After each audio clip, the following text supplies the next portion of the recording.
అపనమ్మకాల పశ్చిమాసియాను అగ్నిగుండంలోకి నెడుతున్నాయి. Israel, ఇరాన్ల మధ్య పరస్పర దాడులు శాంతి ప్రక్రియకు విఘాతం కలిగిస్తున్నాయి.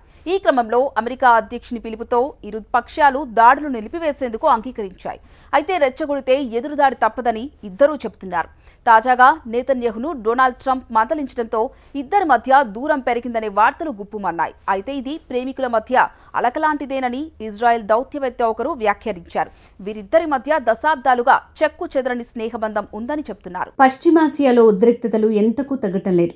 ఓవైపు కాల్పుల విరమణ అమలు, చర్చలు కొనసాగుతుండగానే మరోవైపు అపనమ్మకాలతో పరస్పర దాడులు పరిస్థితిని మరింత తీవ్రంగా మారుస్తున్నాయి. తాజాగా హర్మూజ్ జలసంధి సమీపంలో అమెరికాకు చెందిన అపాచే హెలికాప్టర్ కుప్పకూలింది. ఈ జలసంధి గుండా వాణిజ్య రవాణాను ఇరాన్ సమర్థవంతంగా అడ్డుకోవటాన్ని నిరోధించేందుకు అమెరికా దళాలు సాగిస్తున్న కార్యకలాపాల సమయంలోనే ఈ ప్రమాదం జరిగింది. ఈ ఆపరేషన్లలో భాగంగా యుఎస్ మిలిటరీ అపాచే హెలికాప్టర్లతో పాటు MQ-9 రీపర్ డ్రోన్లు, FA-18, F-35 ఫైటర్ ఎయిర్ క్రాఫ్ట్లను రంగంలోకి దించింది.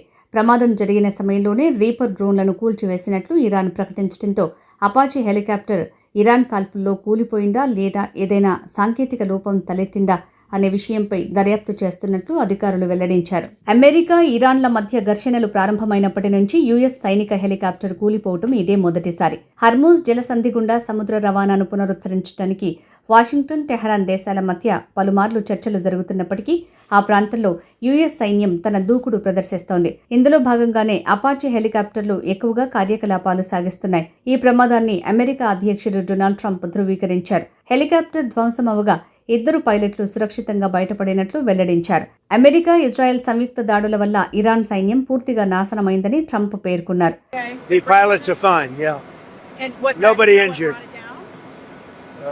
We are going to issue a report tomorrow, but the pilots are fine. We're very close to having a very, very good, strong, powerful deal. If we go and bomb, which we can do very easily if we want, and we spend another 2 or 3 weeks bombing, they'll have nothing left whatsoever, but you won't have the Strait open for months. If we do the bombing, a lot of people are going to be killed. Who wants to do that? I don't. పశ్చిమాసియా సంక్షోభంలో సంయమనం పాటించాలని Donald Trump పదే పదే కోరుతున్నారు. కానీ Israel ప్రధాని Benjamin Netanyahu మాత్రం తన దారి తనదే అన్నట్లు వ్యవహరిస్తున్నారు. లెబనాన్ రాజధాని బీరూట్పై దాడులతో పరిస్థితులను మరింత దిగజార్చడం ట్రంప్కు మింగుడు పడటం లేదు. ఈ క్రమంలో నెతన్యాహుకు ఫోన్ చేసి మరీ వార్నింగ్ ఇచ్చారని కథనాలు వస్తున్నాయి.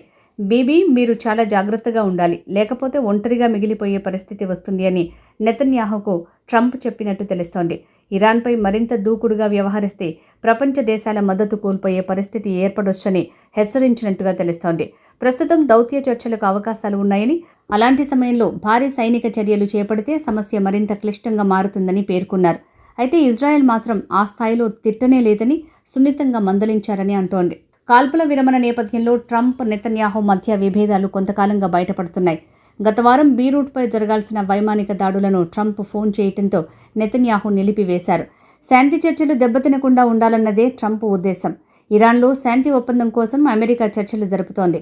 అయితే ఈ చర్చల నుంచి తమను దూరం పెట్టినందుకు నెతన్యాహు అసంతృప్తితో ఉన్నట్టు తెలుస్తోంది. తమ ప్రయోజనాలను పట్టించుకోకుండా ఎలాంటి తుది ఒప్పందమూ సాధ్యం కాదు అనే సంకేతాన్ని అమెరికాకు పంపేందుకే ఇజ్రాయెల్ దాడులు చేస్తోందని చెప్తున్నారు. అమెరికా, ఇరాన్ ఒప్పందం కుదిరితే ఇకపై దక్షిణ లెబనాన్లోని హిజ్బూ స్థావరాలపై దాడులు జరిపే స్వేచ్ఛ ఉండకపోవచ్చు.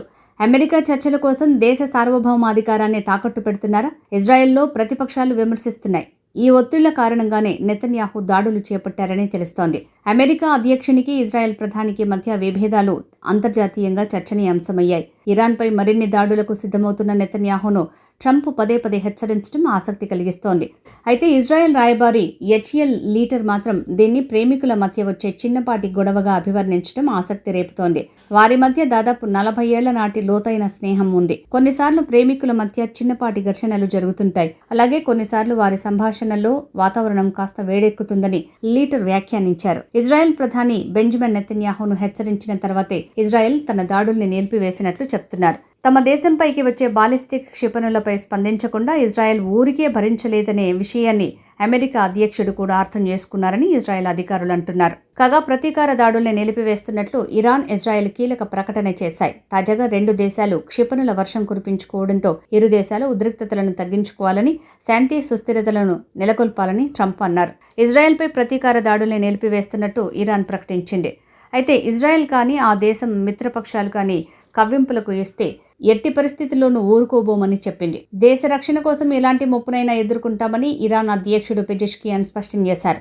అటు తాము కూడా ఇరాన్పై దాడులు నిలిపివేశామని ఇజ్రాయెల్ ప్రధానమంత్రి బెంజమిన్ నెతన్యాహు ప్రకటించారు. కానీ ఇరాన్ పొరపాటున తిరిగి తమపై దాడి చేస్తే బలప్రయోగంతో తీవ్రంగా ప్రతిస్పందిస్తామని స్పష్టం చేశారు. ఇజ్రాయెల్కు ఆత్మరక్షణకు పూర్తి హక్కు ఉందని, దానిని అవసరమైనంత మేరకు ఉపయోగించుకుంటుందని అన్నారు.